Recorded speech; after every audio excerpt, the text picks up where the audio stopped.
Hello everybody and welcome to the last episode of Zero to Hero.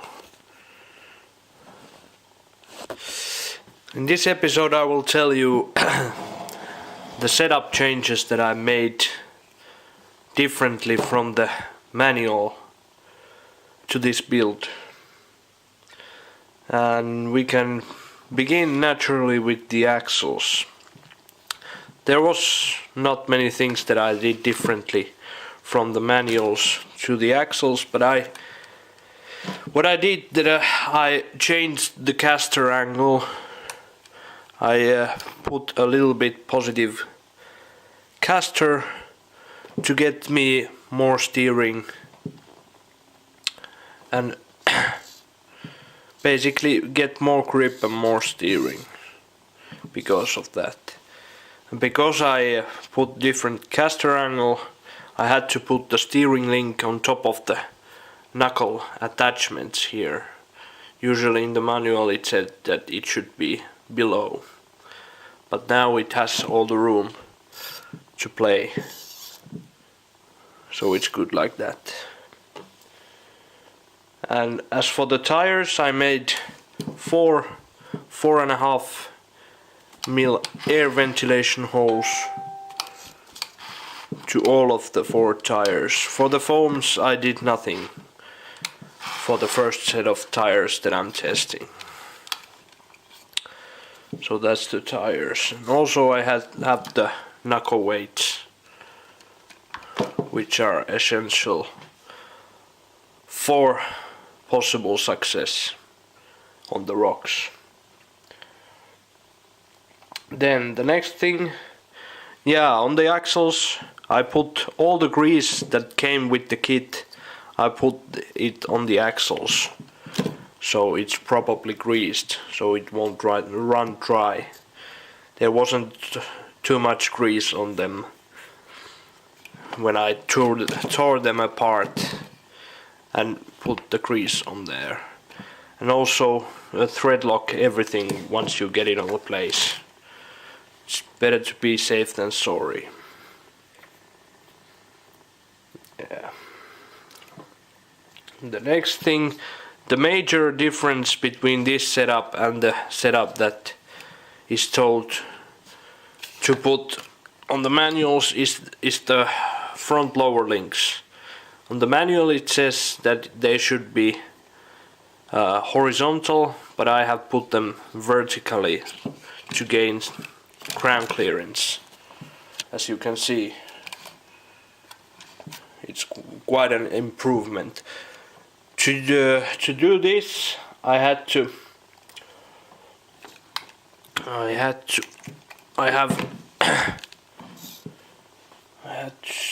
see.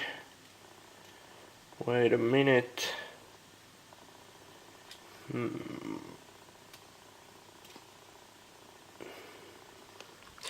Yeah, I have short rod ends that come with the kit on all the lower links, on front and on rear, all short rod ends. If I remember right, it's supposed to be in the manual setup you should have long rod ends to the rear lower links, but in this setup you have all the lower rod ends are the short ones. But to put the front lower links vertically, you have to take some material off from the chassis to make them fit all the way. But you can also take the material off the rod end, but do not take too much, otherwise it will get fragile in time. As for the shocks, I will show you a video what I did.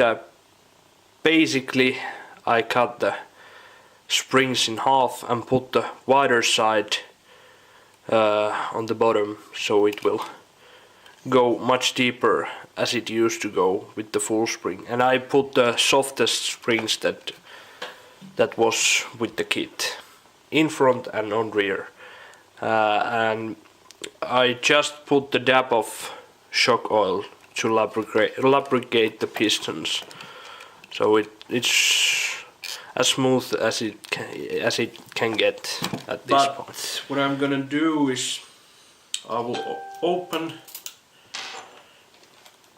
the shocks from the upper screw.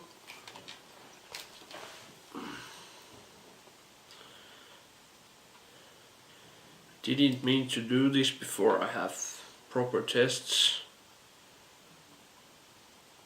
but they don't feel that good at the moment, so I will do this. Just this. We'll cut them in half.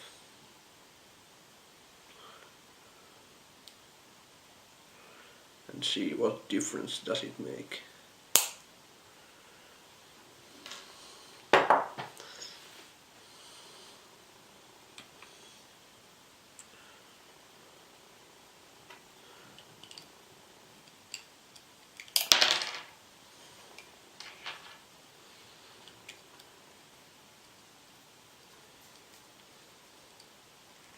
Still not putting any oil more. Also, what I did, because of the cutting the springs, I can get more squeeze. It goes lower, so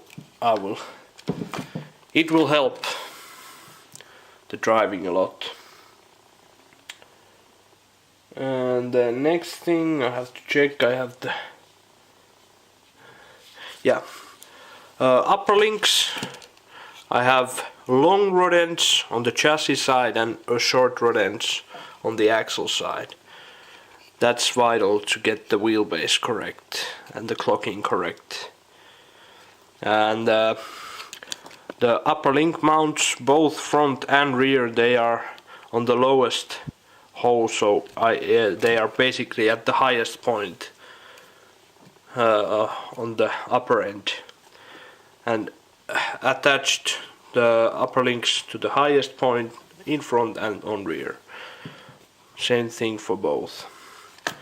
And in the rear I have the shock / link mount on the furthest holes, and on the upperst and the lowest holes. Upperst holes are the shocks and the lowest holes are the links in the front, and same story in the rear, exactly the same story.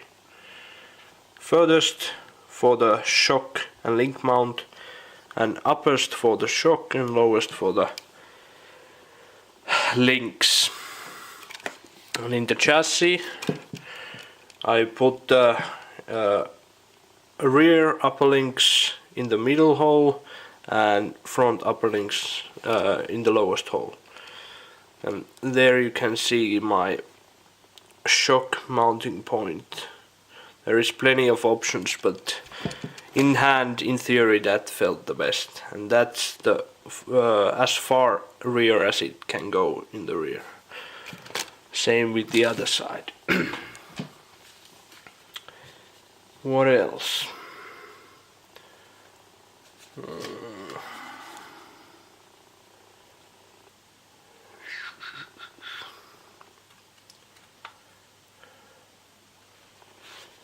Yeah, that's the pretty much the setup, and then I have the electronics. I have receiver on top of this little ledge that comes from the skid plate, and then I have my ESCs on top of the upper plate that holds the upper links to the chassis. So that's basically the setup. There's really nothing more into it. There you should have all the intel that you need to build exactly the same rig as this is. So this was pretty much the whole series, building this rig. Now I'm just eagerly waiting. As you can see outside, no crawling for a while for me, but I'm eagerly waiting for summer. I have only 40-ish days left at work, and then I'm off to do some traveling and some crawling for the summer around the Europe, so it should be blast. First competition will be in Pori in Finland, the first competition of 2019 Finnish rock rolling series, so it should be blast to try out this in there. But before that, I think I will have few training batteries and I will share everything with you guys from those trainings. So I'm looking forward for it. But thank you all the followers of this project, and I will continue on posting when I get this thing on the rocks, but it will take time still. Probably 1.5 months before next update comes, but the site ZER02HERO isn't going anywhere, so keep following and share if you want, and it should be good. We will catch up with you guys later on when the summer starts. Thank you for watching.